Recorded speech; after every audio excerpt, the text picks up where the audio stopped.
Okay, the first step to replacing the 12-volt battery in a Toyota Prius is to get inside the car, and I like to run the car up to the speed limit and slam on the brakes, and that gets everything out of the way. It's also a good idea to get the shop cat out of there. I like to take out any mat.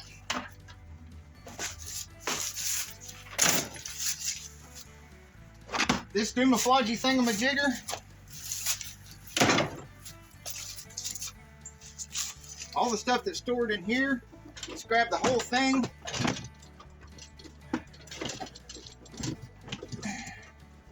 You always worry about your back pain later.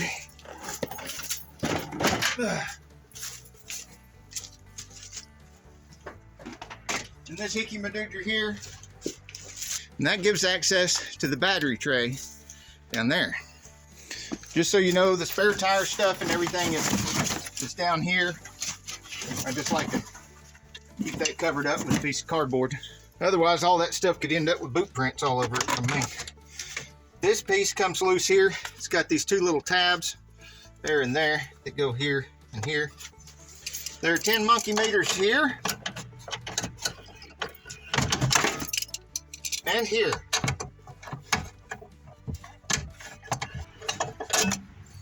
I like to take the nut, put it on the bolt.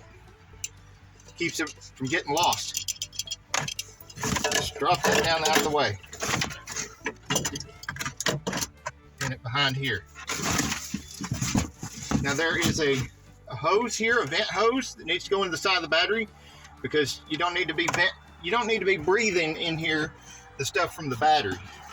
Now under this cap is another 10 monkey meters. Just loosen it up a little bit, and that comes right off. Lay it aside. Loosen this one up a little bit.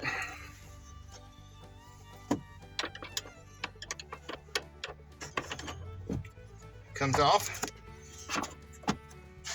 Here's a loop I like to use. Now if that's nasty, don't put it there. A lot of times there's corrosion on these. And out it comes.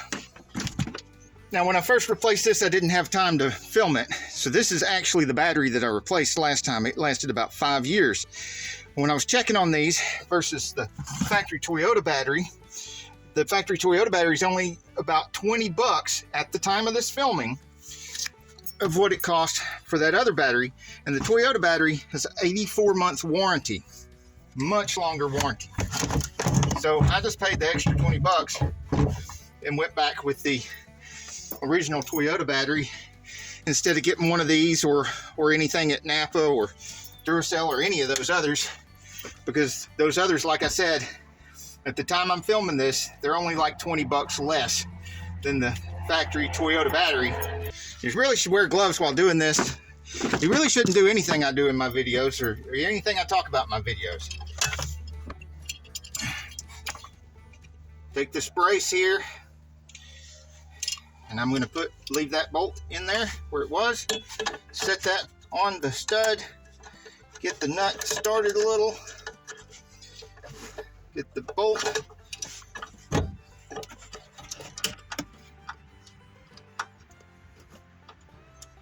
Started. It started real good by hand. Make sure it's not going to get cross-threaded. The vent hose, there's a hole right here. Some of these will have a plug right there, so you got to look for that. It's best to look for it before you set it in there. There, it just clicked right into place. Sometimes you've got to turn it just right to get it to click into place. So you can see how that's pointed kind of in an angle right there. Is where got a notch on it, and it goes in real easy at that angle. All right, take the positive, set it down on there. You want to make sure you get down on there. Sometimes when you got different batteries, aftermarket batteries, this might have been clamped down a little bit too tight, and so you may have to loosen it some more to get it to go all the way down on the factory battery. Take my negative, set it over there too, and simply tighten these up. Not too much. Want to check and see if it'll spin every once in a while, because this is never going to feel tight. You can just keep cranking down on it until you crack the thing, and it's never feel tight. What you want to feel tight is the actual clamp itself, where it can't turn on the post.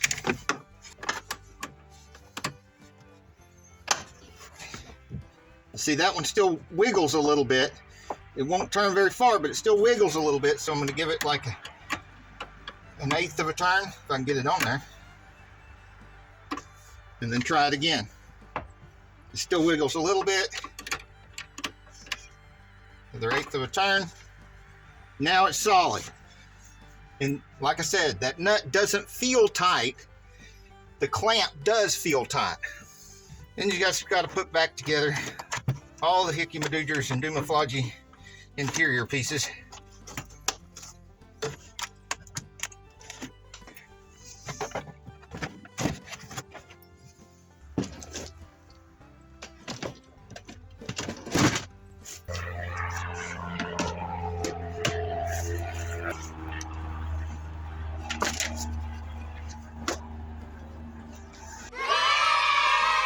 Hey, if you like this video, we got a whole lot more. We got tool reviews, we've got repair videos, we've got show car videos, hot rods, mod rods, you name it. If it's got wheels on it and an engine, it's probably on this channel. So subscribe, like, and binge watch Zane Auto.